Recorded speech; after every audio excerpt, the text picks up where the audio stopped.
在之前的影片中，我们学会了如何稳定日常血糖，来对抗疲劳和肥胖。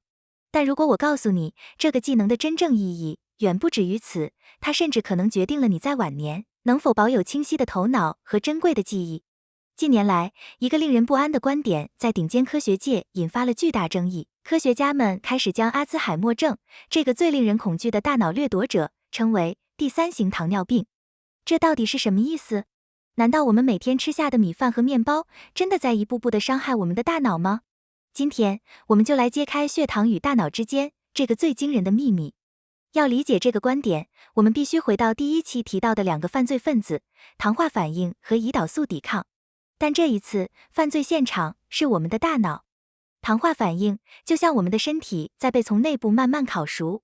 当过量的葡萄糖涌入大脑，这个烹饪过程同样会发生，损伤珍贵的蛋白质和神经元。更可怕的是胰岛素抵抗。科学家们发现，阿兹海默症患者的大脑同样存在严重的胰岛素抵抗。这意味着大脑的神经元，这座全身最耗能的工厂，竟然被饿死了。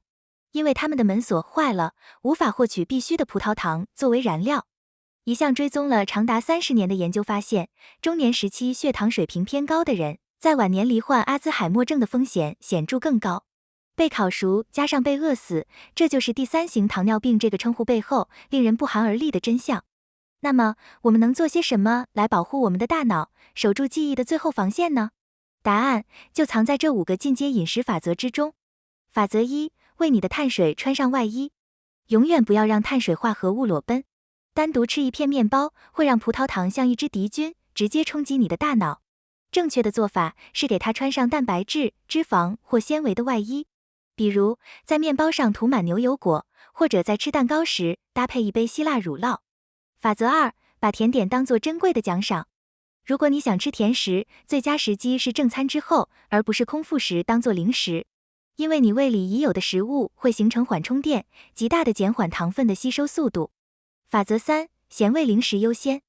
如果2餐之间饿了，尽量选择不会引发血糖飙升的咸味零食，而不是甜食。法则4：只吃完整的水果。永远选择完整的水果，而不是果汁、果干或果昔。水果中真正宝贵的膳食纤维，只有在完整形态下才能发挥保护作用，减缓糖分吸收。法则5：认清好糖的伪装。不存在所谓的好糖。无论是来自果昔的果糖，还是来自蛋糕的蔗糖，在你体内都会分解成同样的葡萄糖分子。蜂蜜、枫糖浆、龙舌兰糖浆都只是市场营销的健康光环，它们和白糖没有本质区别。你现在已经拥有了一个完整的控糖武器库。但最后，我想再分享一个关于血糖的最令人意想不到的研究，它揭示了血糖波动是如何直接影响我们的情绪，甚至是人际关系的。在一项著名的研究中，科学家招募了数百对已婚夫妇，他们给每个人一个代表自己配偶的巫毒娃娃和一盒大头针。科学家要求他们在接下来的几周里，每当对伴侣感到恼火或愤怒时，就往娃娃身上扎一根针。实验结束时，科学家收集了所有的娃娃，清点了上面的针数，并对比了参与者的血糖水平数据。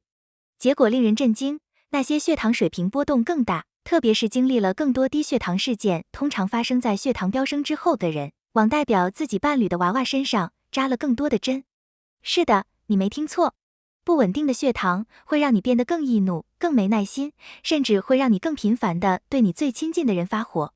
所以，稳定血糖的意义远不只是健康，它关乎你的精力、你的外貌、你的大脑，甚至是你如何作为一个人类去爱和被爱。从今天的一餐饭开始，用知识武装自己，成为自己健康的主宰者。感谢你的观看，我们下期见。